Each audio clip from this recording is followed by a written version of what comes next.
So hey, what's up guys, and in this video I'm going to review the aosp extended project version 5.6 for the Redmi 2, and this ROM is quite good. I used this ROM for almost 1 week ago.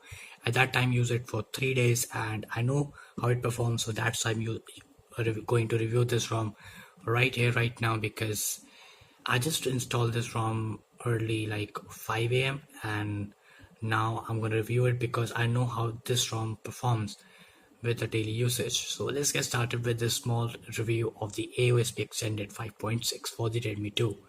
So getting to the home screen, it's pretty simple, very generic. There's nothing special about it, but yeah.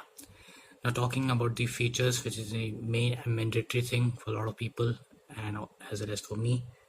So here we go. Now it comes with the different tab for the customization, which you can see over here. A lot of customizations are there, some are added, more things are added, so I'm not going to tell about it because it is as same as the previous version. So there's no changes in the features part, but yeah, the changes in the software part, which is the security patch of the aosp is changes to June, and yeah, that's the biggest change you can find over here. Now the version is 5.6 and developer is the Saket Saurav. Thanks to him is making this ROM so smooth and so amazing for both the devices, whether it is for the Redmi 2 Prime and Redmi 2.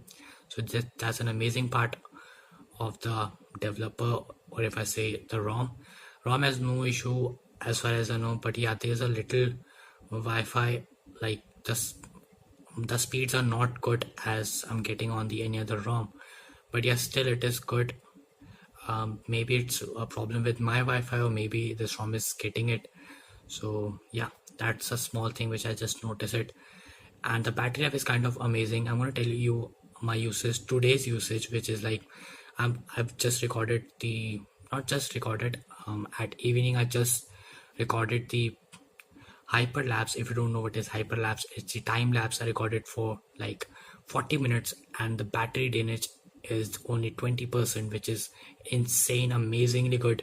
Because if you look at the hyperlapse, if you create, a lot of CPU is being used in that, and that is an intensive task. Do it for 40 minutes, it's amazingly good and it performs quite well. It gets heat a bit, but yeah, it is fine, acceptable, because I'm testing this ROM at its best and it performs quite well.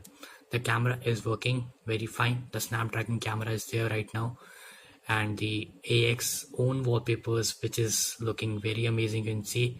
So yeah, everything is working fine. There's no issue on the ROM as my experience says, and if you find anything weird, you can just comment down below or report for that. And before leaving this video, because again the pixel experience has been updated, now this build is working build. So pixel experience ROM review is coming soon, and one more ROM review is coming soon. So stay subscribe and do like this video if you like it, and do share this video if you want it. So thanks for watching. This is Manik, I'm signing off, and I will see you in the next video, and here's a goodbye.